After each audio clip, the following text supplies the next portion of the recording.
Hello world, this is the start of my video series, Why Korea, specifically South Korea, is worse than America, specifically California.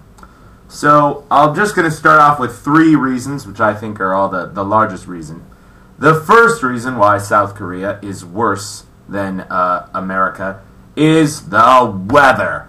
Oh man, the weather in this country just sucks. There is a brief period of like 1 month, I believe the month of April, where the cherry blossoms are in bloom, things just look great. That's when South Korea is good. But for pretty much the whole rest of the year, the weather is somewhere between bad and miserable. Like, for example, today, the first snow. Oh, what a no, it's not romantic. No one loves it. It's just annoying. I have to wear 3 layers of clothes now for the next 3 months, and I'm not looking forward to it. I'm not. And the thing about this country, too, is, you would think that winter, spring, summer, fall, each are about 3 months apiece. That's not the case in South Korea. In South Korea, winter is 5 months, spring is 1 month, summer is 4 months, and fall is 2 months. And, fall isn't that bad, but spring is really good. If you visit Korea, come in April. But, really, like, the other seasons just really suck. Winter, so cold. You get this, like, chill wind that comes down from Siberia that just rapes your body. And then the summer, it's just so humid and hot, and, it's just annoying. Yeah, you've got to be in like an air-conditioned room at all times. It's so bad.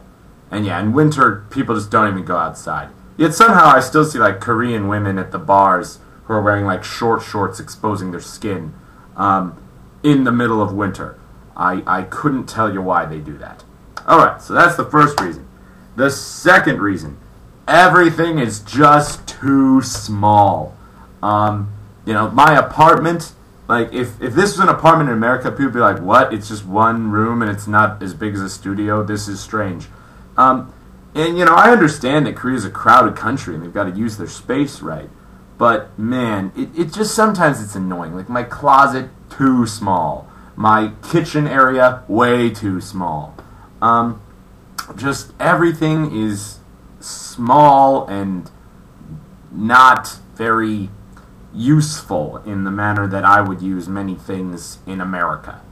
And then the last thing, I know that you guys might think this isn't a very appropriate thing, but the language issue. I'm an English speaker, and I had Korean friends in America, and they told me, oh, English is like the second language of South Korea. You won't have any problems. Well, no, of course I have problems. People... They know English, but they don't speak it, and it's the way they use English. That's this whole thing.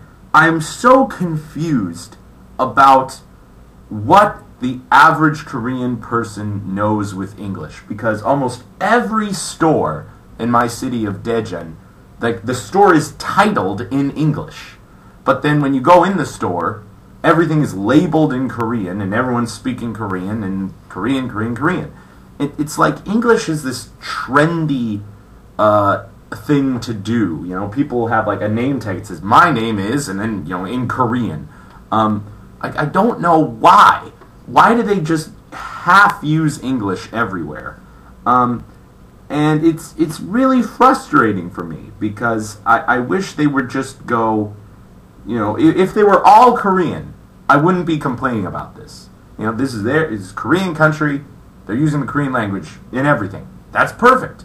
But they use half English, and then kind of like the vital stuff is all in Korean. And also, to go off of this, I didn't realize how important it is to like fully know a language of an area. I've been to other countries before, and I've always been able to get around. But now that I've been living in Korea for so long, sometimes there are announcements in my apartment loudspeaker. And I'm like, I have no idea what they're saying. And my apartment building is like half foreigners anyway. You see, in America, we would be courteous enough if, like, the apartment building was half people from China, the apartment landlord would, make some kind of, like, Chinese documents and give it to them. I see that happen with, Spanish speakers all the time in America. If Spanish speakers live somewhere, the people in charge of the building will print stuff out in Spanish. It's logical. But in Korea, no. They don't do anything. They don't give any kind of English announcements. Just all the time in my apartment, there's like these Korean handout announcement things. I'm like, I have no idea why you're doing this. I can't read this language. You're wasting your paper and your time. And, also in America, like, I know that there's all this kind of like multicultural stuff where if you speak a different language, like people send you special advertisements or something, and you'll be included in some kind of community, and businesses will market to you. And there's none of that here in Korea. All the time I get Korean telemarketers, Korean advertisements on my door. I'm like, you realize this building is half filled with English speakers, and if you gave out English advertisements, we might have at least an idea of the product you're trying to sell. So, yeah, I just have a lot of issues with the fact that they kind of go half out on English, but they never use it all the way correctly. Maybe I could elaborate on this later, but yeah, their use of English is just wrong and confusing, and I'm terribly confused. Okay, so that's video 1. More videos will come, and probably it's going to be longer than my first series, Why Korea is Better Than America, because I have a lot of little strange reasons about South Korea and their issues. So, next video coming soon.